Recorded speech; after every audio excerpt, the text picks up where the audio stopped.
minha alma chega como um bebê, e bebê, minha água, só quem é claro, bem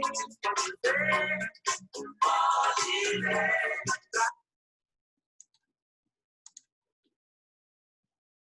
Boa noite a todos. Com muito prazer e muita alegria que estamos aqui para mais uma aula do nosso curso de Educação Mediúnica primeiro ano, né?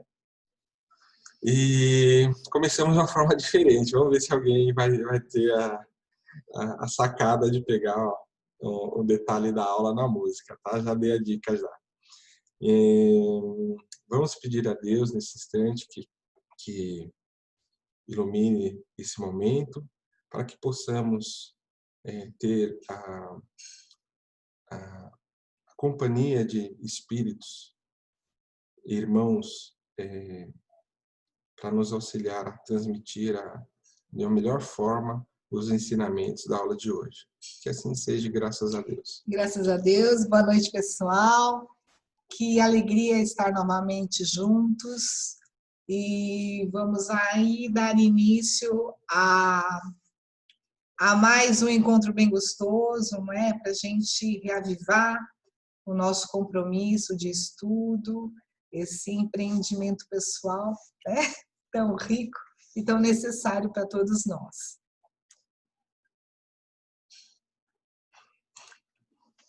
Vamos lá. Hoje a 16ª aula, parte A, vamos falar de aura, e parte B, candeia do corpo.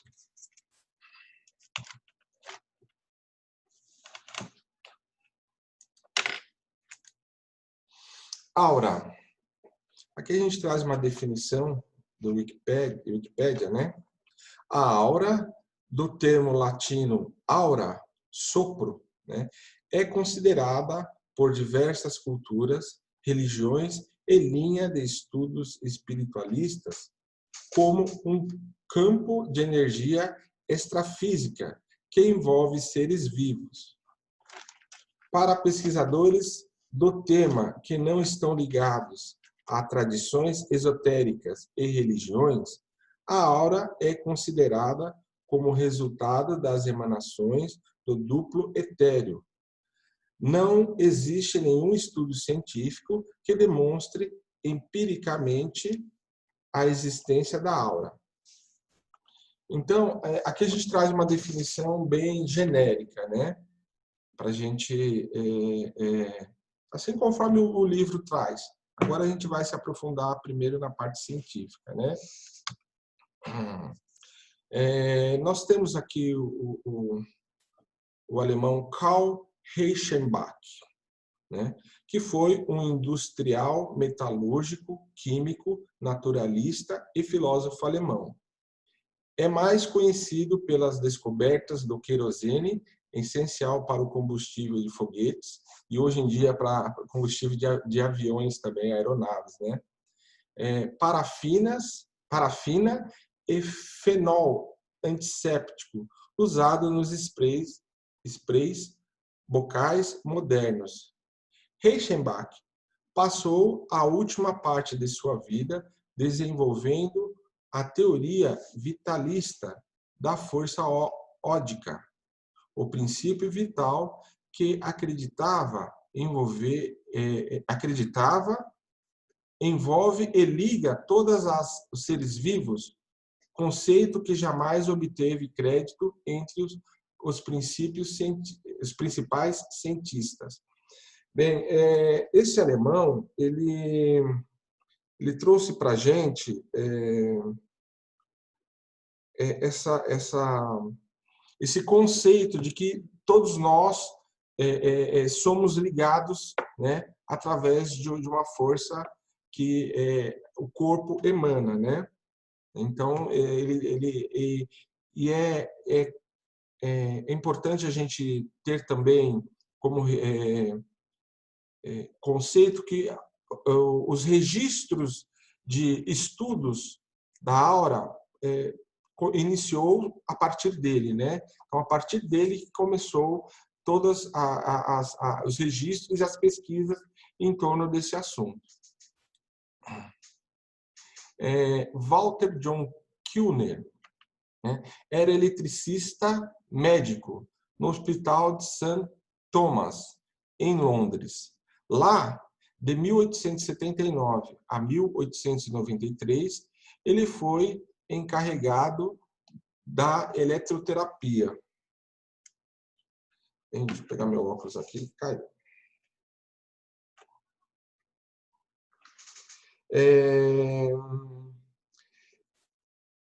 Kuhner registrou sua primeira pesquisa detalhada, onde podemos encontrar uma interessante observação do autor sobre a perda de nitidez da aura nos casos de doenças de pacientes, seja circunscrita à região afetada ou em torno ou em toda ela quando a moléstia se energiza pelo corpo físico. Ele criou também um método a partir do uso do corante de cianina, extraído do alcatrão, que tornava as radiações da aura humana visível ao observador, né?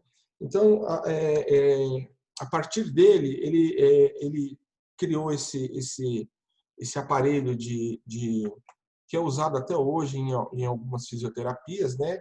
Que a gente toma aqueles choquinhos para reativar os músculos, né? Os músculos lesionados, né? E a partir daí ele teve essa observação de a partir desses choques a aura se expandia. Então ele tinha essa intenção inicial de fazer com que ela fosse enxergada a partir desse estímulo, desses choques que os aparelhos davam, né? Em torno do ano de 1939, o casal russo Kirlian desenvolveu na Universidade de Kirov, antiga União Soviética, uma câmera que consegue fotografar as emanações de um corpo submetido a um campo elétrico de alta voltagem e de baixa amperagem, e fotografou o que seria a aura das plantas e dedos humanos. Já em 1968, admitiu-se que a aura seria o corpo bioplasmático descoberto por cientista russo da Universidade de Kirov. Falou-se também que ocorreriam irradiações em corpos materiais inorgânicos, como rocha, moedas, etc. Aqui nessa lâmina nós temos a fotinha ali do lado de uma rocha, de uma moeda, né? E a irradiação, né, em torno delas. Mais abaixo nós temos a palma da mão e uma folha, né? Então nós temos o material inorgânico e em seguida o material orgânico, né? A gente percebe que existe uma diferença de radiação do inorgânico para o orgânico, por quê? O orgânico ele tem a energia que emana, né? Então ele irradia de uma forma diferente, né? Nos corpos inorgânicos há um campo magnético formado pelo magnetismo emanado do estado vibratório do átomo. Nos seres orgânicos dotados de vitalidade fornecida pelo fluido vital, a aura é enriquecida e mais complexa que a dos seres inorgânicos. No ser orgânico pensante, a complexidade energética da aura é muito maior. O pensamento orientado pela vontade pode dar um maior significado à aura, visto que, sob o seu controle, ela pode expandir-se ao infinito, né? Então, nos seres pensantes, ela tem uma emanação mais complexa, né? ela pode se modificar de um instante para o outro, que nos seres inorgânicos, obviamente, essa função ela está paralisada, ela é estática. No ser vivo, ele tem sensações, existem circunstâncias que fazem com que a mudança seja quase que imediata. Não é isso? Se nós tirarmos uma foto, fizermos um registro agora de como nós estamos, e daqui 5 minutos, a foto vai aparecer já com emanações diferentes. Aqui nós temos um exemplo dessa câmera de Kirlian, né? Conhecida também como bioeletrografia, né? Eu trouxe esse exemplo para a gente ter uma ideia de como que é, né? Que eu também não conhecia. E para falar também que hoje em dia existem terapias que são baseadas nessas fotos, né? Que são tiradas na ponta dos dedos, conforme está na foto aqui, na primeira fotinho. Então, os terapeutas, eles analisam, né? E conseguem, através da ponta dos dedos, identificar aonde a pessoa tem problema, né? E através dessa identificação, fazer o tratamento, né? Eles partem do princípio de que, como somos seres que emitem e recebem energia, né? Os sentimentos afetam os sentimentos ruins, né? Alguns problemas que a gente possa ter na vida afetam determinada parte do corpo que afetam o órgão. Então, através dessa foto da ponta dos dedos, eles identificam e trabalham esses sentimentos para que a pessoa busque o equilíbrio desse ponto onde ela está tendo problema e, consequentemente, né, não tenha mais esse problema. Isso é só uma introduçãozinha do que a gente deu uma olhadinha, só para deixar um pouco mais curiosa a aula. A aura humana e a fenomenologia espiritual. A aura humana, definida por Leon Denis como fotosfera humana, é descrita pelo vidente como eflúvio em torno do corpo físico, que se comportam como camadas concêntricas circulares e que constitui uma espécie de atmosfera fluídica invisível para os sentidos materiais. No invisível, Leon Denis. Ampliando as pesquisas científicas, temos importantes informações sobre a aura trazida pelo ditado do espírito André Luiz. É claramente compreensível que todas as agregações circulares emitem radiações e que essas radiações se articulem por meio de sinergia funcional e a se constituírem de recursos que podemos nomear por tecidos de força em torno do corpo que as exteriorizam. Enfatiza que todos os seres vivos, por isso, do mais rudimentar ao mais complexo, se revestem de um halo energético que lhe corresponde à natureza. Porém, no homem, contudo, semelhante projeção surge profundamente enriquecida e modificada pelo fato do pensamento contínuo que, ajustando-se às emanações do corpo celular, lhe modelam em derredor da personalidade o conhecido corpo vital ou duplo etéreo de algumas escolas espirituais, duplicata mais ou menos radiante da criatura. Então, o que seria essa fotosfera, né? Nós encontramos que a fotosfera ela é uma imagem de um corpo ou uma matéria que deixou de ser transparente. O que a gente acha nas definições, né? fotosfera solar. O que é isso? Não é? É que já se pode, não é, identificar os tipos de raios solares que chegam até a Terra. Isso é uma fotosfera, não é? Os raios são transparentes, mas são percebidos, não é? O infravermelho, os que são ultravioleta, os que são prejudiciais à saúde, a hora que eles são mais intensos aqui atingindo a superfície do planeta Terra, etc.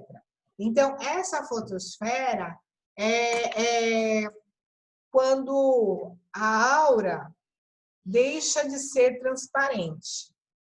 Essa definição foi passada pelos videntes, não é? Que conseguem enxergar com os olhos espirituais a aura humana.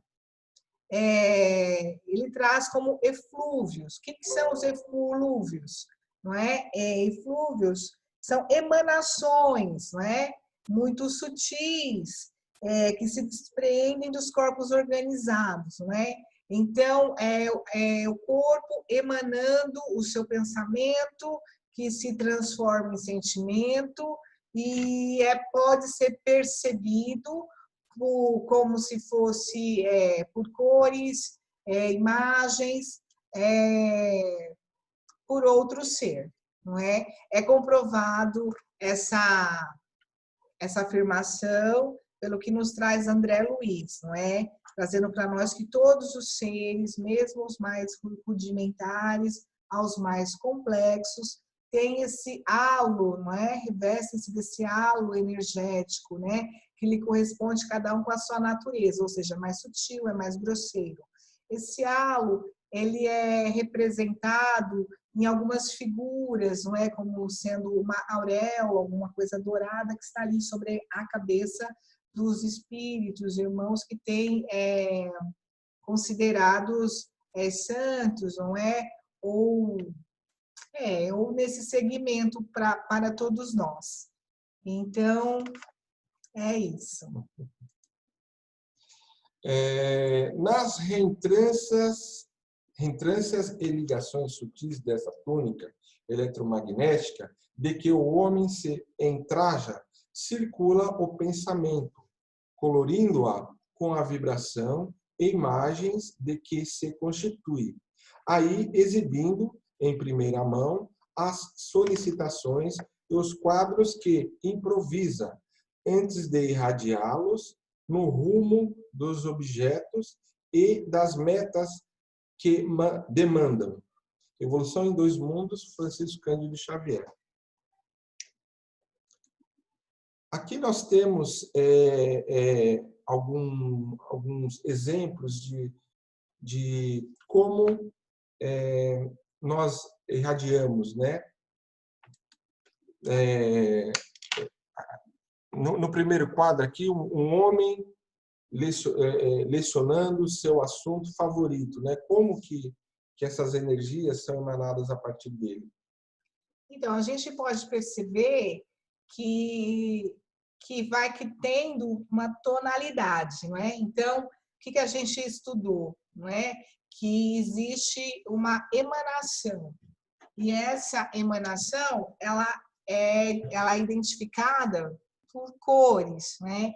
Então, a pessoa está mais tranquila, a pessoa está tendo um momento de prazer, então ela está emanando uma cor que é uma cor que traz essa sensação, não é? Um homem falando com paixão sobre educação, sobre um assunto que ele gosta, um assunto que lhe traz ali uma emoção muito forte, a sua aura já vai transparecer essa emoção mais forte por uma cor mais densa. A aura normal, uma aura de equilíbrio, vamos dizer assim, não é? Uma cor também que não tem muitas variações, não é? O músico tocando, ali já colocando toda a sua sensibilidade. Então, a gente consegue ver que ele está radiando e irradiando, né? Que ele está querendo atingir outras pessoas também com o seu bem-estar, não é? Com essa calma e tranquilidade que a música ela pode fazer esse efeito em nós, não é? Mas nós vamos considerar também os estilos de música, porque muitas músicas podem trazer uma alteração na nossa aura, ao invés de tranquilidade, pode nos trazer uma certa emoção, um certo descontrole, não é? E que não é muito bom. Então, nesse caso, atualmente, né, quando os estudos foram feitos, foram iniciados, consideramos uma música que nos traz uma sintonia com a natureza, né, o encontro conosco, né, aquele momento de relaxamento, né. Hoje, atualmente, nós temos músicas que nos induzem ao caminho contrário do relaxamento, né. Mulher meditando, aumentando o seu campo, não é? O que acontece? Nós estamos exercitando a nossa respiração, não é? Nós estamos nos conectando com o nosso ser, consciência, estamos ali entrando no estado de pensamento puro, em que nós vamos ampliando a nossa sensibilidade, as nossas sensações, não é? Nós vamos vendo aqui que está havendo uma expansão, não é? Dessa parte mais dessa sensação, desse bem-estar, não é? Que é essa expansão da aura, de uma aura equilibrada. A mulher grávida, nós vamos ver cores variadas. Por quê? Porque a mulher grávida, ela fica muito mais sensível nesse período. Então, ela consegue perceber muitas coisas que num estado natural, né? As pessoas, cada uma no seu estado não normal, no seu estado natural, né? Não perceberiam, né? E porque ela emana mais e ela percebe mais. Então, porque a aura se expande, né? Então, lógico que as pessoas que conseguem se sintonizar com a espiritualidade trabalhadora, que conseguem fazer uma vibração, imagina o tamanho da aura de um ser que vive totalmente de acordo com as leis de Deus, com as leis naturais, amando ao próximo, amando a Deus, amando a si, ali cuidando de todas as coisas que lhe são pertinentes, né? Essa aura, ela envolve muitos lugares. Daí, porque o que nós dissemos? Quando nós chegamos perto de alguém, nós nos sentimos muito bem, ou nós nos sentimos mal. Essas são essas emanações que nós vamos recebendo. E a mulher grávida, ela recebe, ela sente mais, não é? Não é que ela recebe mais. Ela está sensível, então ela sente muito mais os graus de oscilação ao seu redor. Porque nós estamos aí vivendo um mar de ondas, não é isso? Nesse mar de ondas, nós estamos vivendo no mar de auras também, que mudam, como que a gente viu na fotografia, pessoal, que a gente muda, tirou a fotografia agora, daí 5 minutos a gente já está diferente, porque coisas aconteceram, o nosso pensamento mudou, e é isso que acontece nesse momento, né? Se nós mantermos um certo equilíbrio, a nossa aura ela vai manter um padrão ponderado, não é? No momento em que nós podemos estar aí meditando, a nossa aura pode atingir uma distância muito maior, não é? De acordo com o que nós estamos ali objetivando. Uma criança de 11 anos brincando, olha que alegria, que colorido, né? Que despreocupação. Uma mulher experimentando sentimentos fortes associados a uma perda, não é? Nós já ficamos ali sentindo a aflição, vivendo esse conflito, não é? Esse porquê que aconteceu, né? Que justamente conosco. A aura humana constitui, portanto, a fotosfera psíquica do homem, apresentando cores variadas segundo a onda mental emitida, relatando-lhes os pensamentos em cores e imagem, conforme os objetivos escolhidos, nobres ou deprimentes. Aqui nós temos um homem que fez muitas viagens com LSD a segunda, o muco elétrico causado pela aspiração de cocaína, né? Trazendo o que a gente assistiu na aula anterior, né? As consequências das nossas atitudes, né? Quando a gente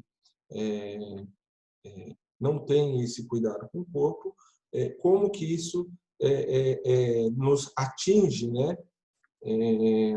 Fora do corpo, né? Então, vamos pensar na Cracolândia, não é? Vamos pensar. E o que a gente está estudando, né? Que a atmosfera, essa fotosfera, então, seria uma fotografia, seria o ver, né? Alguma coisa que se tornou visível, né? O pensamento do homem está totalmente visível, né? Essas cores, essa onda. Então, está acontecendo isso na mente humana e essa mente está emanando.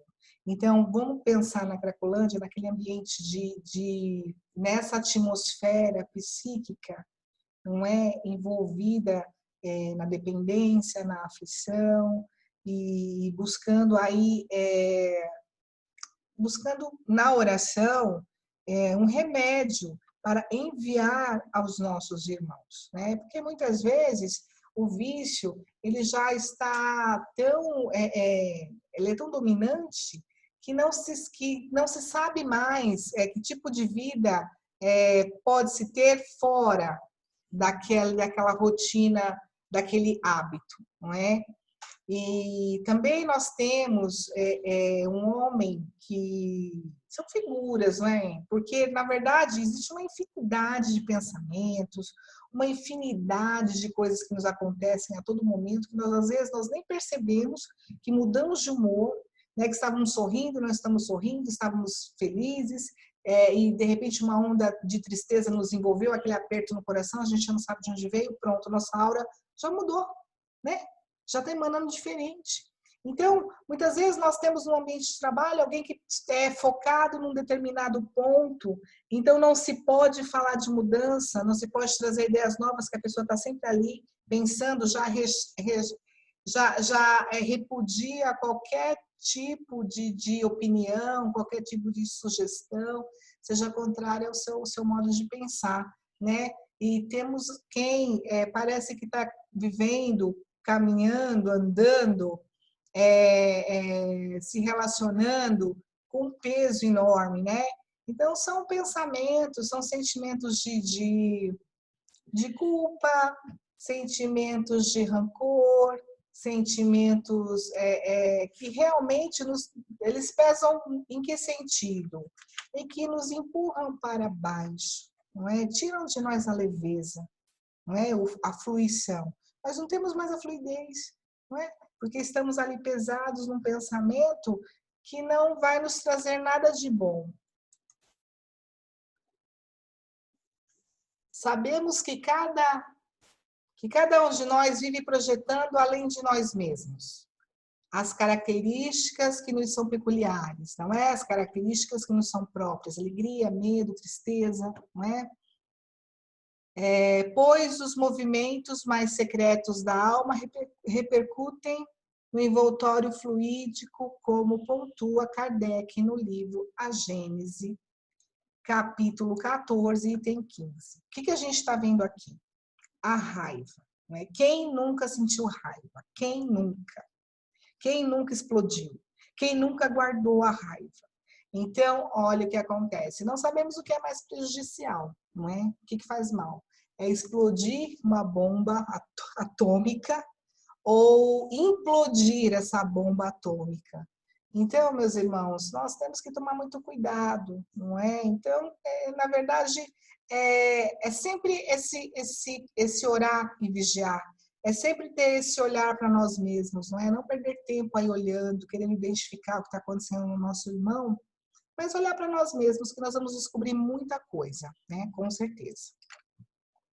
O pesquisador espírita brasileiro Hermínio Corrêa de Miranda, citando trecho do livro de Harry Bongington, faz a seguinte observação relativa à aura.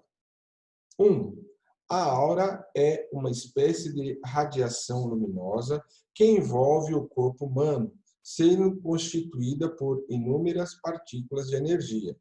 2.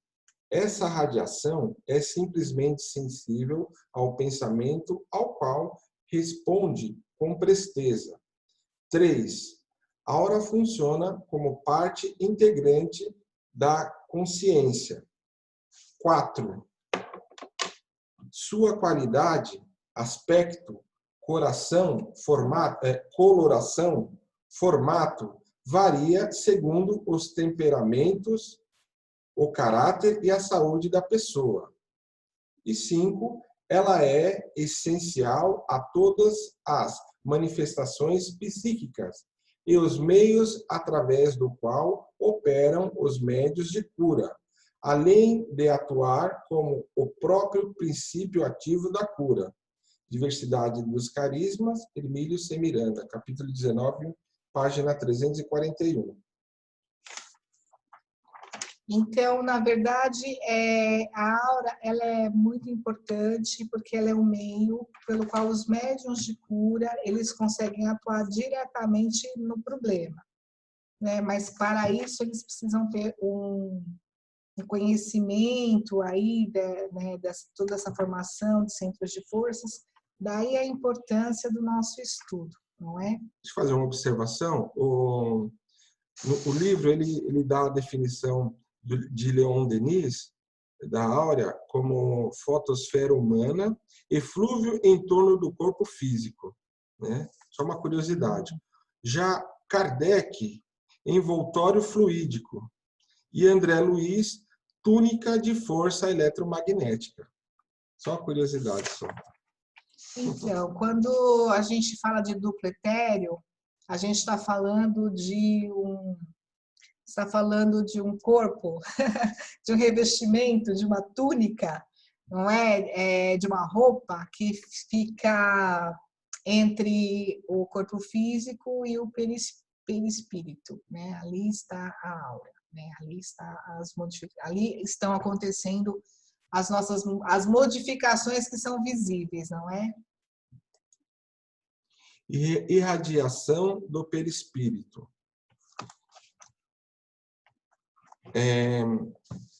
A. De um campo estável. B. Da faixa ondulante. E C. Conjunto de estrias. Aqui na parte A,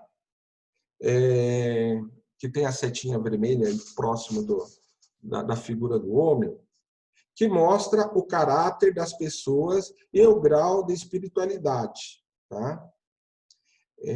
Amadurecimento,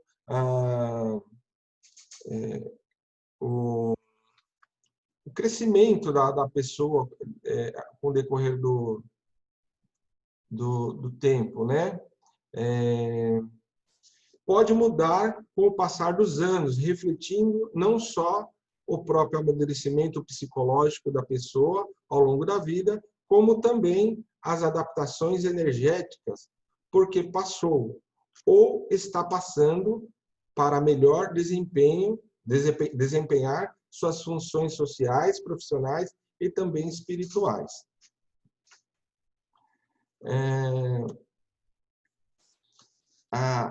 Na parte B, que revelam as reações do espírito encarnado e as diversas circunstâncias da vida exterior, né? A raiva, a alegria, não é? São essas reações que nós vamos tendo diante das situações, dessas faixas, elas vão ondulando na nossa existência como se fosse uma roda gigante, talvez, não é? Seria alguma coisa parecida nesse sentido. E conjunto de estria são cintilações, radiações que indicam impulsos momentâneos do caráter passageiro. Aquelas nossas explosões, né? Aquele momento que nós tomamos uma atitude e falamos, puxa, não devia ter feito, né? Então, aí a nossa aura, ela dá essas pequenas fissuras, não é? E aí são essas situações momentâneas, passageiras, porque nós aprendemos com elas. Irradiações do corpo físico. Uma camada leitosa, assim descrita pelos videntes, denominada aura material. Nos trabalhos de cura espiritual, a áurea tem um papel preponderante, tendo em vista que a transfusão de energia fluídica do médium para o assistido e que esta deve estar em condições ideais para o processo terapêutico espiritual. Então, nós já falamos, não é? É o que pode ser visto, né? Essa camada aí, né? Essa túnica, essa emanação, essa irradiação fluídica, que é vista pelo vidente. E pode ser, e é através desse veículo que os tratamentos acontecem. Parte B, candeia do corpo. Ninguém acende uma lâmpada para colocá-la em lugar escondido ou debaixo do alqueire, e sim sobre o candelabro, a fim de que os que entrem vejam a luz, a lâmpada do corpo, e o teu olho, se teu olho estiver são, todos os teu corpo ficará também iluminado. Bíblia de Jerusalém. Bem, gente, como a gente essa parte B a gente vai fazer um pouco rapidinho, porque a gente está com o tempo estourado, mas vamos lá. Eu queria só chamar a atenção para o entendimento da aula. Nós emitimos e recebemos energias, né? Através dos nossos centros de força. Então, a gente ouve muito falar dentro da casa, é dando que se recebe. Então, para a gente receber coisa boa, a gente tem que dar coisas boas, né? E a gente tem também tem que ter a sensibilidade de entender que nem sempre a gente está naquela sintonia legal, a gente oscila bastante. Mas, estudando para essa aula, um vídeo que eu tive a oportunidade de assistir, eu vi uma dica bem bacana, de que quando a gente não está numa sintonia legal, né, e a gente percebe isso, mas na maioria das vezes a gente não percebe, mas quando a gente percebe, a forma da gente reverter essa situação é fazer pensamentos positivos, pensamentos bons. O exemplo citado na ocasião foi uma pessoa que você não, o santo não bate, vamos colocar assim, e se essa pessoa vem até você, né, o normal é a gente se afastar, mas a gente entende que a gente precisa praticar caridade. Então, nesse momento, o que a gente tem que fazer? A gente tem que entender a situação e chegar próximo dessa pessoa, conversar com ela e pensar coisas positivas, mudar essa sintonia. É a forma que a gente vai conseguir fazer com que a nossa luz brilhe. É uma dica rápida, né, em função da nossa aula, que foi um pouco extensa, né, mas muito, muito prazerosa. Gente, muito obrigado mais uma vez pela oportunidade. É com muita alegria que a gente faz esse trabalho. E vamos pedir a Deus que todos nós consigamos absorver o ensinamento da noite e colocá-lo em prática em nosso dia a dia, para fazermos da nossa vida uma vida melhor. Que assim seja, graças a Deus. E um forte abraço a todos. Fiquem com Deus. Graças a Deus. Graças a Deus. Até a próxima, meus queridos. Fiquem bem.